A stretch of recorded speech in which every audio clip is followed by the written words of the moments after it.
নমস্কার, জয় মা কালী। আমি শর্মিষ্ঠা দেবনাথ, ইএলসি এর ইংলিশ ফ্যাকাল্টি।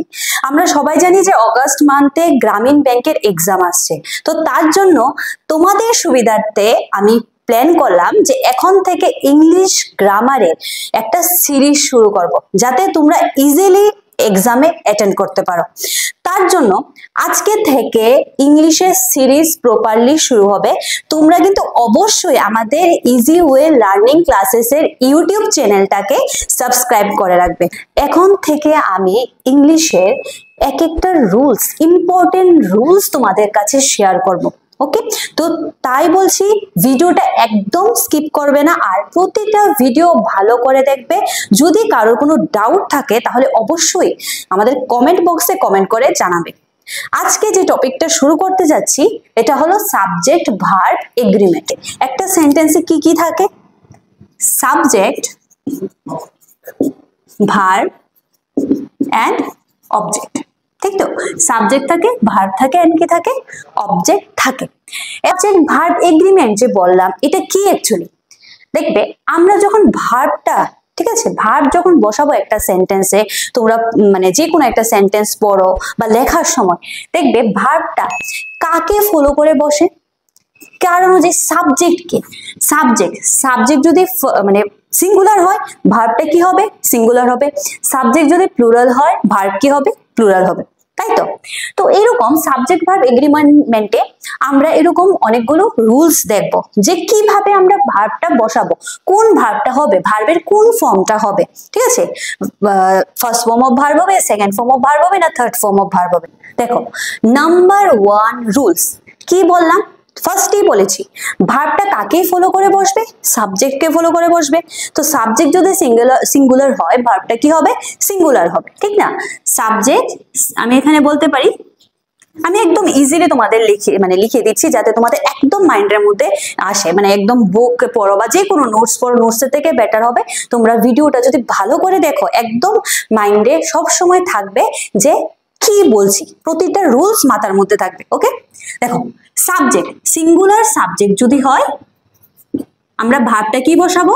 সিঙ্গুলার ভার্ব, তাই তো? সিঙ্গুলার সাবজেক্ট হলে singular verb.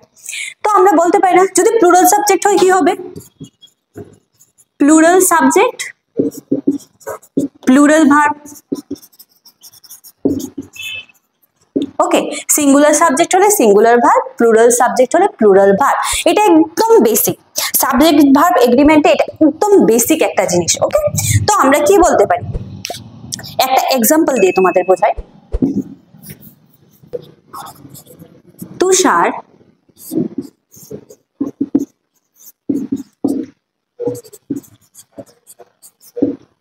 Tushar dash going to school.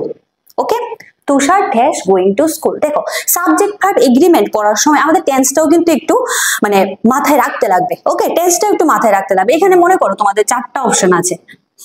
Number 1 are has, have. Okay, 4টা option is are have, has. তো আমরা কি বসাবো এখানে? Tushar dash going to school. আমি একবার টেন্সের সাথেও কানেক্ট করে বলে দিচ্ছি। ইজ গোয়িং, গোয়িংটা কিসে আছে?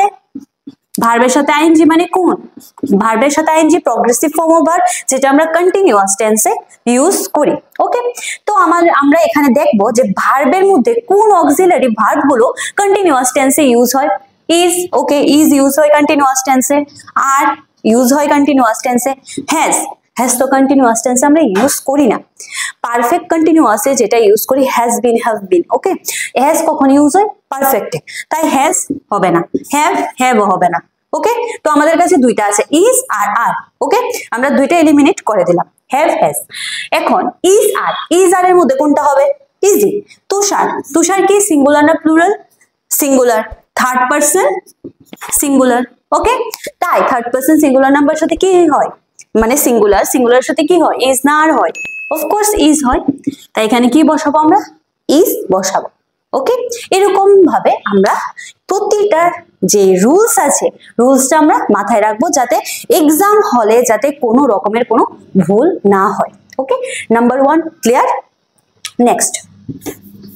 নেক্সট যে রুলটা হলো এন্ড। এন্ড দিয়ে, ওকে মনে রাখবে এন্ড। এন্ড কি, দুটা সাবজেক্ট, ওকে দুটা নাউন যদি এন্ড দিয়ে যুক্ত হয়, ওকে দুইটা নাউন যদি এন দিয়ে যুক্ত হয় তাহলে আমরা যে ভার্বটা বসাবো ভার্বটা কোন ফর্ম হবে, মানে সিঙ্গুলার হবে না প্লুরাল হবে? প্লুরাল হবে, ওকে প্লুরাল। এন দিয়ে যদি দুইটা সাবজেক্ট থাকে যুক্ত থাকে, ঠিক আছে, আমরা কি বসাবো, ভার্বটা প্লুরাল বসাবো।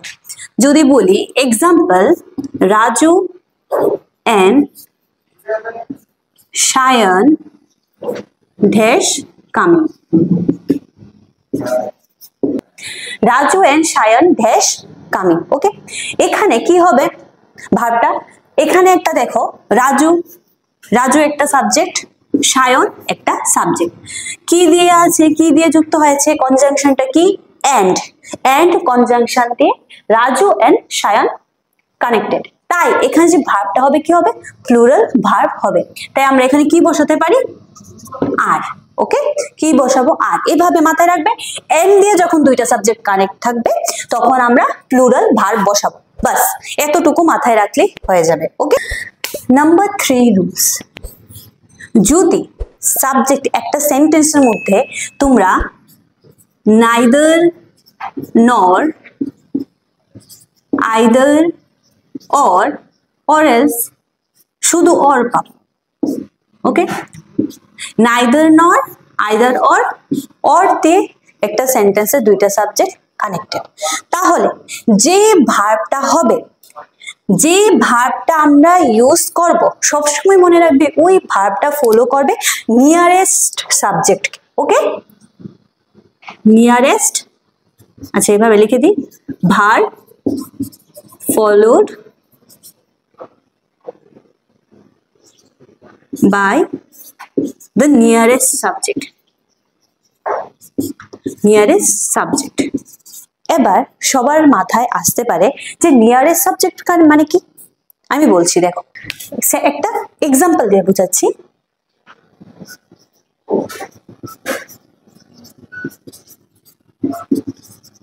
Neither the teacher nor the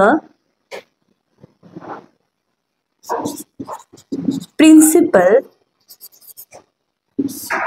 present in the program, okay আরেকটা, আচ্ছা ফার্স্ট এটা বলি, নাইদার আর কি আছে সেন্টেন্সের মধ্যে, আচ্ছা দুইটা সাবজেক্ট কি আছে, the teacher and the principal, কি আছে এই সেন্টেন্সটার মধ্যে, কি আছে নাইদার আর নর আছে। আমি কি বললাম, যখন সেন্টেন্সে আইদার অর নাইদার নর বা অর যদি থাকে সেন্টেন্সটা নিয়ারেস্ট সাবজেক্টকে ফলো করবে, এই দুইটা, এটা একটা সাবজেক্ট, ওকে এটা একটা সাবজেক্ট, ওকে এই দুইটা সাবজেক্টের মধ্যে ভার্বের নিয়ারেস্ট সাবজেক্ট কি হবে, আমরা কি জানি ভার্বটা মানে ভার্ব কখন বসে, কোথায় বসে, সাবজেক্টের পরে বসে, তাই তো এখানে তো আমরা ভার্ব বসাবো অলরেডি দেওয়াই আছে, গ্যাপ দেওয়াই আছে, তো এইখানে যে ভার্বটা বসাবো এটার সাথে সাথের ভার্বটাকে কি ফলো করবে, এখানে সাথের ভার্বটাকে দা প্রিন্সিপাল। এবার কি ফলো করবে, যদি সাথের ভার্বটা সিঙ্গুলার হয়, সাথের ভার্বটা যদি সিঙ্গুলার হয় আমরা বসাবো সিঙ্গুলার ভার্ব, ওকে আর যদি প্লুরাল হয় প্লুরাল ভার্ব।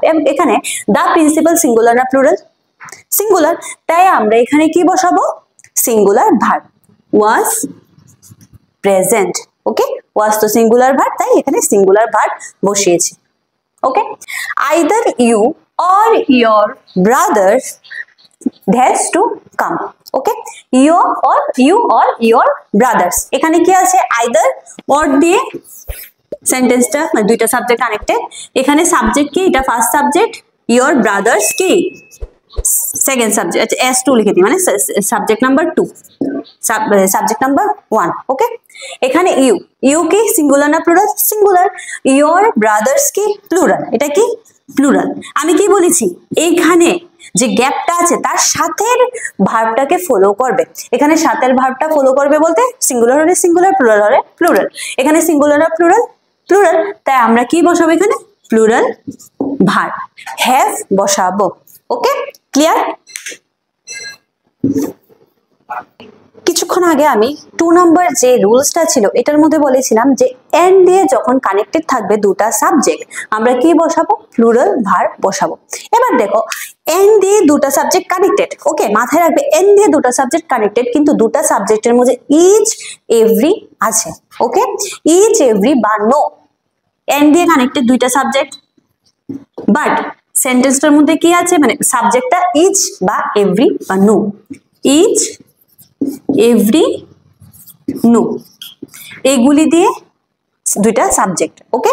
তখন আমরা যে ভার্বটা বসাবো এন্ড দিয়ে কানেক্টেড, মাথায় রাখবে ইচ এভরি নো সাবজেক্টটা এখানে, তখনই আমরা যে ভার্বটা বসাবো আমরা তখন সিঙ্গুলার ভার্ব বসাবো।